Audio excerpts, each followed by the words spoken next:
अनुष्का खूप आनंदाने तिच्या माहेरी उन्हाळ्याच्या सुट्टीत 10 दिवसांसाठी गेली। माहेरचं गाव तिचं खेडेगाव होतं, त्यामुळे माहेरी गेल्यावरती घरासमोरच्या झाडाखाली जाऊन ती बसली आणि तिचा मोबाईल घरात आतमध्ये राहिला। बाकीची सुद्धा तिच्यासोबत गप्पा मारण्यासाठी त्या झाडाखाली बसली होती आणि तिची मुलगी पण तिच्यापाशीच बसली होती आणि तिला थोडा ताप आलता, त्यामुळे ती अनुष्काच्या मांडीवर बसली होती।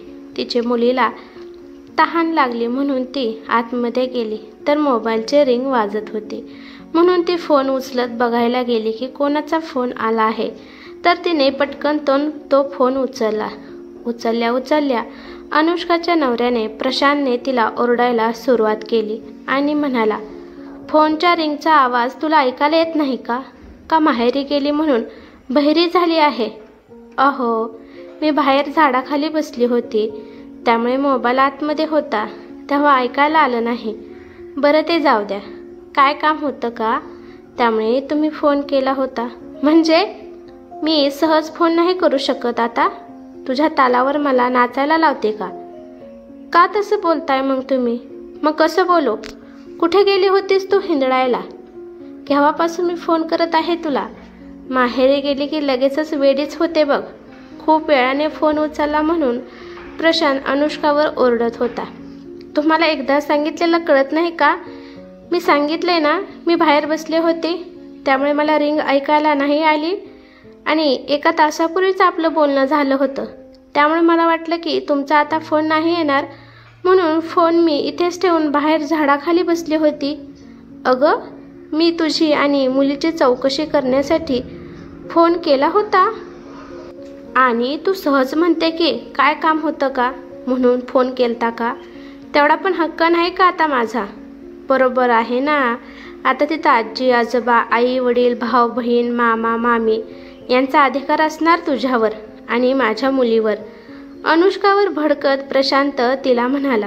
प्रशांतला वाटले की किती पण झालं तरी आता मलाही स्वतःहून सॉरी म्हणेल, पण अनुष्का पण शब्दाला शब्द वाढवत होती। तिचा पण संयम संपला होता।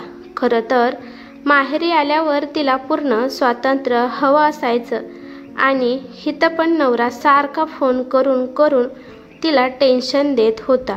माणसांना वाटते की स्त्रिया माहेरी फक्त काम न करण्यासाठी जातात, पण तसं नसून स्त्रिया माहेरी जातात त्याचं कारण म्हणजे त्यांना मानसिक सुख पाहिजे असतं आणि ते मानसिक सुख त्यांना माहेरी गेल्यावर भेटतं, त्यामुळे त्या माहेरी जातात।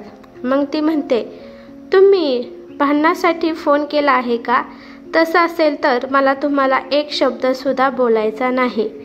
एकतर तिथे असताना जे भांडणे होतात ते एक साहजिकच आहेत, पण मी इथं माहेरी असताना तुम्ही इथे सुद्धा माझ्यावर दादागिरी करत असाल तर आत्ताच थांबवा, कारण का इथे आजूबाजूला खूप माणसे आहेत आणि मी नाराज झालेले त्यांना सहज ओळखायला येईल, त्यामुळे भांडण करू नका। आधीच माझ्या डोक्याला ताप झाला आहे आणि त्यामध्ये तुमची मुलगी पण। पुढे ती बोलणारच होती, पण ती शांत बसली। तुमची मुलगी म्हणजे काय झालं आहे तिला? जातानाच तिला थोडा ताप आलता, मी सांगितलं होतं नको जाऊ, तरी तू गेली आहे। अहो, इथं काय मी आणून तिला काय कामाला लावलं आहे का? आम्ही सुद्धा मिळून तिची काळजी घेत आहोत। प्रशांत तिकडून म्हणाला, तुला जर मुलं सांभाळता येत नाही तर कशाला तुझ्यासोबत घेऊन जात असते? मी आहे की समर्थ मुलांना सांभाळायला। आता तू तुझ्या बहीण भावात रमली असशील आणि तिला बरं वाटत नाही म्हणल्यावर तुम्ही लगेच माघारी या, मी येण्याचं तिकीट करून देतो, लगेच निघून ये।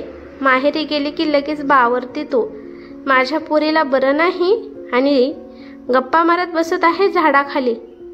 लाज वाटते का तुला? बेजबाबदार बाई कुठली, बेअक्कल कुठली, मला ज्ञान शिकवते। माहेरी गेली की लगेच तिकडचीच होतेस आणि मला विसरून जाते। तुला मी कसं सुखाने राहून देऊ तिथं? प्रशांतने फोन नेमका चौकशीसाठी केला होता का दुसरंच काही कारण होतं त्याच्याच त्यालाच माहीत, परंतु अनुष्काचं मन मात्र खूप दुखलं। प्रशांतला अनुष्काने माहेरी गेलेलं आवडत नसायचं, त्यामुळे तो तिला फोन करून सारखा टॉर्चर करायचा आणि काहीतरी निमित्त करून भांडणे करायचा. तिने पण दुर्गा अवतार करून त्याच्यासोबत भांडणे करू लागली. हो, आहे तुमची मुलगी आजारी, पण आता व्यवस्थित आहे. तिची काळजी घ्यायला मी सुद्धा समर्थ आहे.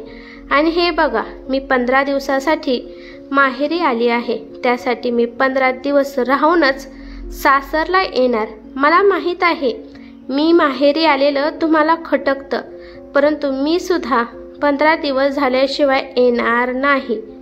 जेव्हा तुम्ही तुमच्या आईवडिलाकडे मला घेऊन जाता तेव्हा मी महिना 2-2 महिने राहते की तिकडं. तेव्हा मी कोणती तक्रार करते का तुमच्यासोबत?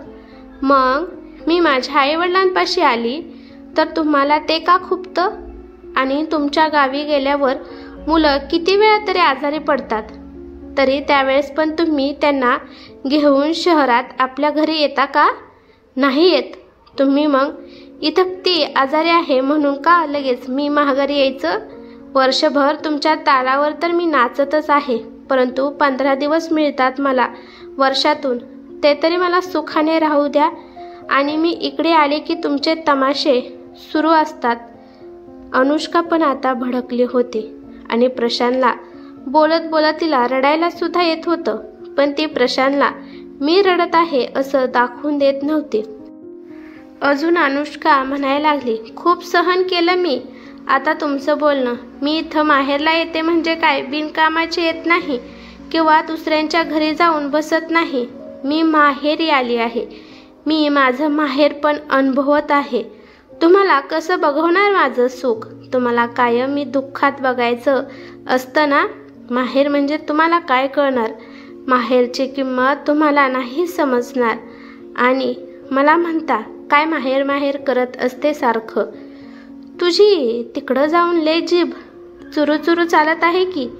छान शिकवलं आहे तुझ्या आईबापाने तुला बोलायला, त्यामुळेच मी तुला पाठवत नाही तिकडं.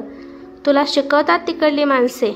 आणि इथं माघारी यायची गरज नाही. मला आता तुझी गरज नाही आणि कायमचीच तिथे राहा. आणि मला फोनसुद्धा करायचा नाही.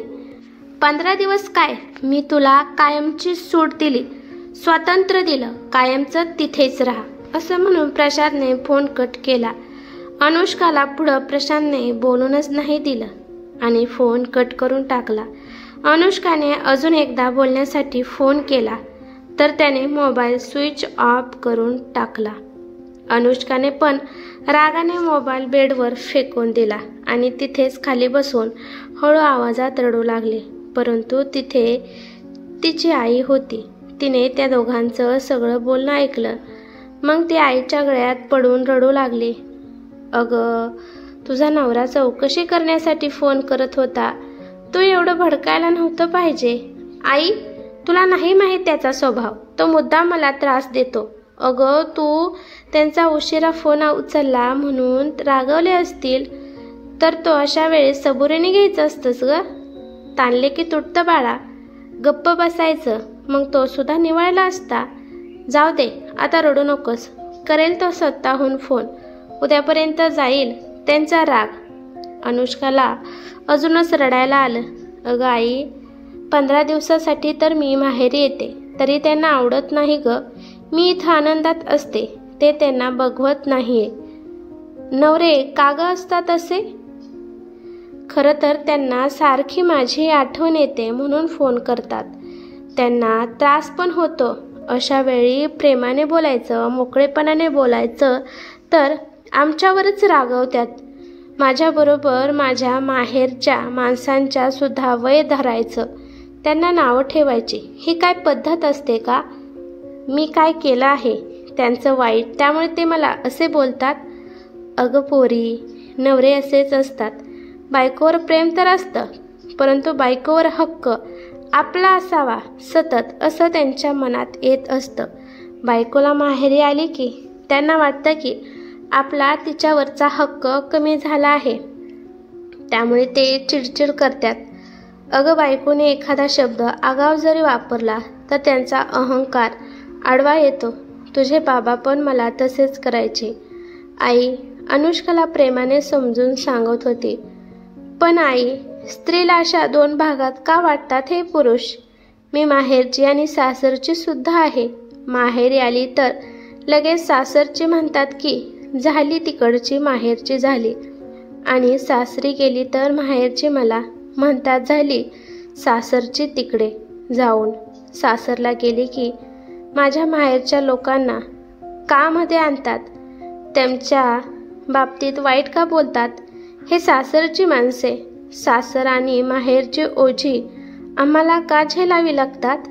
अनुष्का हा प्रश्न तिच्या आईलाच नाही तर संपूर्ण समाजाला विचारत होती. का काय हे तिच्या बोलण्यातून कळत होतं. आईने तिला जवळ घेतलं आणि तिला समजवण्याचा प्रयत्न करू लागली. अगं, पुरुषाचा अहंकार आणि सासर आणि बायकोचं माहेर यात 36चा आकडा असतो. बाळा, पुरुष असेच असतात, ते त्यांचा स्वभाव आहे. काही पुरुष असतात चांगले, पण काही पुरुष हे असे वागतात. हाताचे बोटे सारखे नसतात बाळा. आपलं नशीब म्हणून गप्प बसायचं. अनुष्का गप्प बसून आईचं बोलणं ऐकत होती. काही बोलणं तिला समजत होतं आणि काही बोलणं तिला कळून तिला समजून घेऊ वाटत नव्हतं.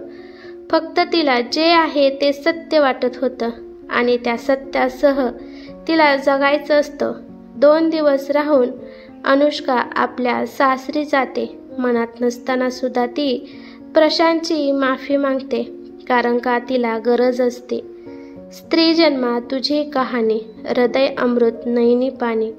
ही कथा कशी वाटली ते मला कमेंट करून नक्की सांगा. कथा आवडली तर लाईक शेअर नक्की करा आणि चॅनेलवरती नवीन असाल तर चॅनेलला सबस्क्राईब करा. धन्यवाद.